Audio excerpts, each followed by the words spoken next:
నేను డ్రామాలు చేస్తున్నప్పటి నుంచి కూడా డ్రామాలు చేసేటప్పుడు డ్రామాలే చేసాం మేము. స్టేజ్ పర్ఫార్మెన్సెస్ వీధి నాటకాలు 650 మండలాల్లో 10,000 కిలోమీటర్లు 650 ప్రదర్శనలు ఇచ్చాం. ఒకే ఒక నాటిక, 1.5 hour నాటిక, ఏంటిది వినియోగదారుడి విజయాలు. సో అప్పుడే మేము ఫుల్ టైం థియేటర్లో ఉన్నాం. ఆ తర్వాత స్టేజీకి సంబంధించి చాలా నాటికలు అకార్డింగ్ టు మై సూటబిలిటీ దాని ప్రకారం చాలా డ్రామాలు చేసుకున్నాం. పరిషత్తులకు వెళ్ళాము. అలా డ్రామా చేసేటప్పుడు డ్రామా చేసాం, రేడియో చేసేటప్పుడు ఇప్పటికీ రేడియో డ్రామాలు చేస్తుంటాం. I'm audition artist. B high ఇక్కడే మన హైదరాబాద్ కేంద్రంలో. వాళ్ళు ఇప్పుడు ఎంత రెస్పెక్ట్ ఇస్తారంటే అక్కడ యాక్చువల్గా మాకు 3 నెలలకు ఒక ప్రోగ్రాము చేయాలి రూల్స్ ప్రకారం. మా వాయిస్ అవసరం అనుకుంటే అక్కడ నా వాయిస్ చక్కగా పనికొస్తుంది అనమాట.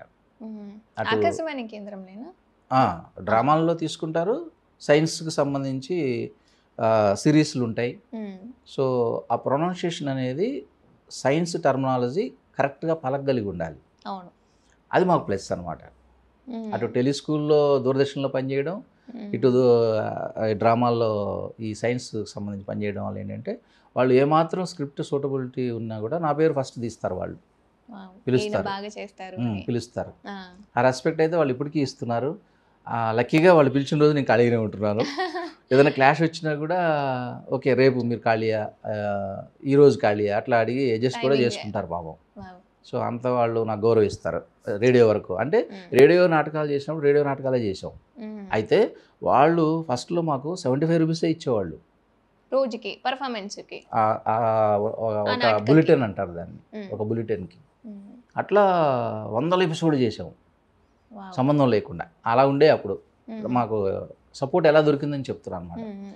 అట్లా మళ్ళీ సీరియల్స్ చేసేటప్పుడు సీరియల్సే అన్ని నెంబర్ ఆఫ్ సీరియల్స్ చేయడం, నెంబర్ ఆఫ్ డిఫరెంట్ క్యారెక్టర్లు, ముఖ్యంగా డాక్టర్ అన్న, లాయర్ అన్న, ఇన్స్పెక్టర్స్ అన్న ఫస్ట్ మనకే వస్తుంది ఫోన్.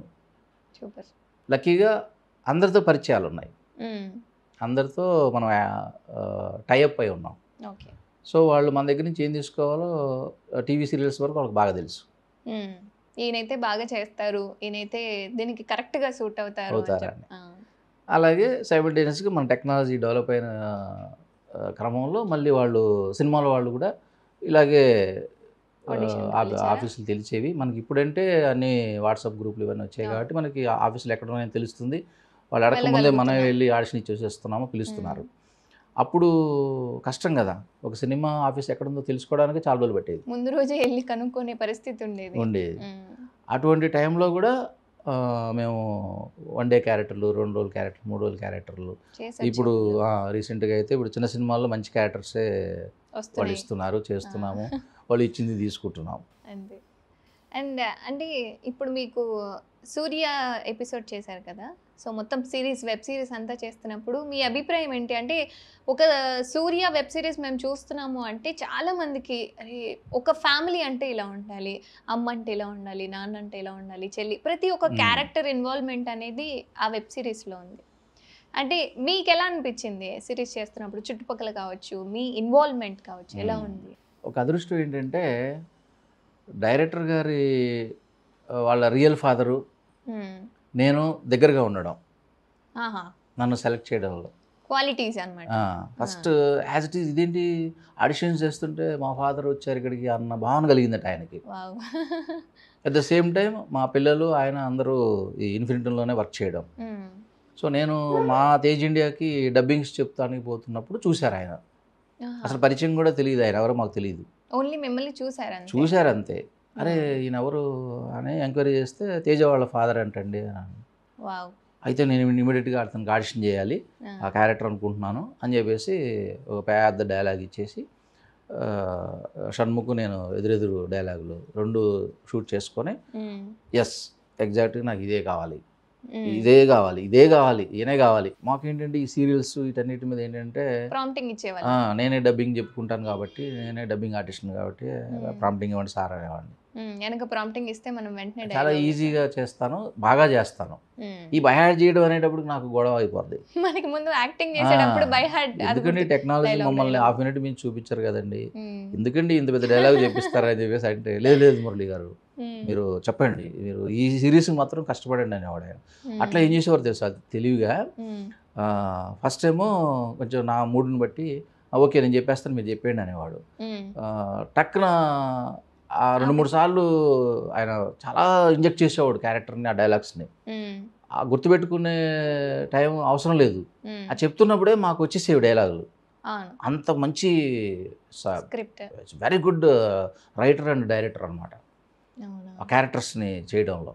నిజంగానే చూస్తున్నప్పుడు మన ఫ్యామిలీ పర్సన్స్, మన ఇంట్లో వాళ్ళు ఎలా ఉంటుంది ఆ పరిస్థితి. ఆయన సంస్కారం ఎంత గొప్పదంటే, మేము ఇప్పుడు సార్ మీ ఫోటో ఒకటి ఇవ్వండి సార్ ఇంట్లో పెట్టుకుంటానంటే, చూడండి మీరు పెద్దవారు, నాది ఏమీ లేదు, మీరే చేశారు, చాలా బాగా చేశారు, అంత అంత సంస్కారవంతుడు ఆయన. అసలు ఏది కూడా ఎక్స్ట్రా అంటే యాక్సెప్ట్ చేయడు. నువ్వు లో ప్రొఫైల్లో ఉన్నా కూడా ఎందుకు అట్లా అంటారు మీరు, ఎవరి వాల్యూ వాళ్ళది అన్నట్టు చేయాలి, చేయగలుగుతారు మీరు, చెప్పండి మళ్ళీ చెప్పండి, అంత బుడ్డాలు మళ్ళీ చెప్పించేవాడు. అసలు మాకు చేస్తున్న ఫీలింగ్ ఉండేది కదా ఆ సీరియల్ చేస్తున్నంతసేపు, వెబ్ సిరీస్ చాలా అలా వెళ్ళిపోయేది. అందులో కరోనా టైము, రెస్ట్రిక్టెడ్ టైమింగ్స్, చాలా ఇబ్బందులు పడుతూ చేసేవాళ్ళం. అట్లా ఏంటంటే ఆ క్యారెక్టర్లోకి తీసుకెళ్ళిపోయారు. నిజంగా చాలా బాగా వచ్చింది సూర్య వెబ్ సిరీస్. అంటే వెయిట్ చేసే వాళ్ళం అసలు నెక్స్ట్ ఎప్పుడు వస్తుంది. లాస్ట్లో వెబ్ సిరీస్ చూస్తున్నప్పుడు అమ్మయ్య వచ్చింది.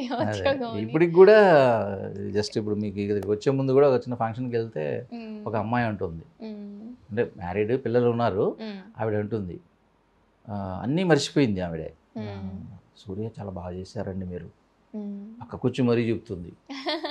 ఆ ఇంపాక్ట్ మాకు తెలుస్తుంది ఎక్కడికి పోయినా కూడా.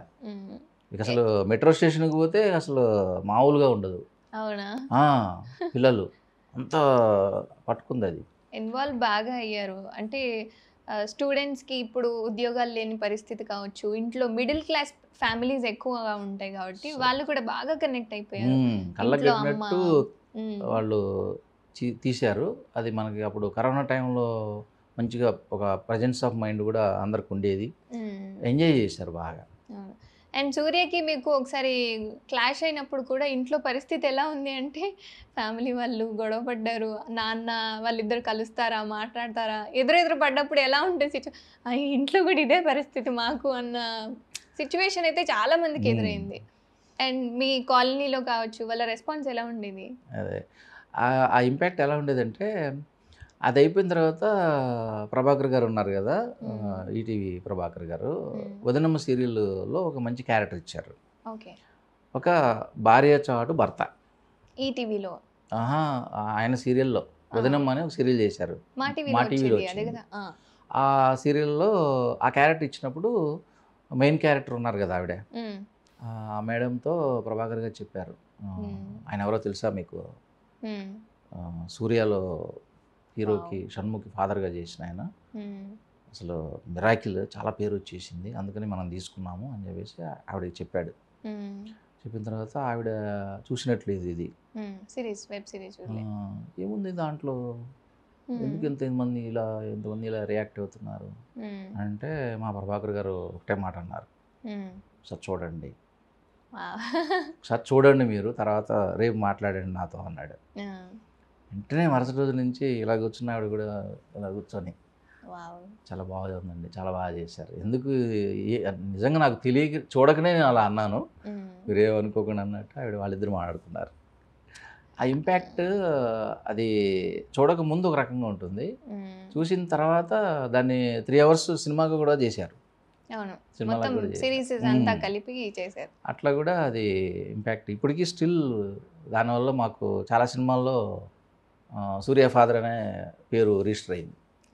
మురళీకృష్ణారెడ్డి అంటే ఎక్కువ మంది తెలియట్లా, ఇప్పుడు సినిమా ఆఫీస్లో సూర్య ఫాదర్ సూర్య కరెక్ట్ వెంటనే కలెక్ట్ అవుతుంది వాళ్ళకి ఆ మెమరీ. అట్లా చాలా సినిమాల్లో ఇప్పుడు అదే వాళ్ళు చూసి పిలుస్తున్నారు, అంత ఇంపాక్ట్ పడింది, అది చాలా కనెక్ట్ అయిపోయింది. దానికి ముందు మరి 100 సీరియల్ చేసాము, 100 టెలిఫిలిమ్స్ చేసాము, యాడ్స్ చేసాము, ఇదే పని కదా, వేరే పని ఏం లేదు కదా.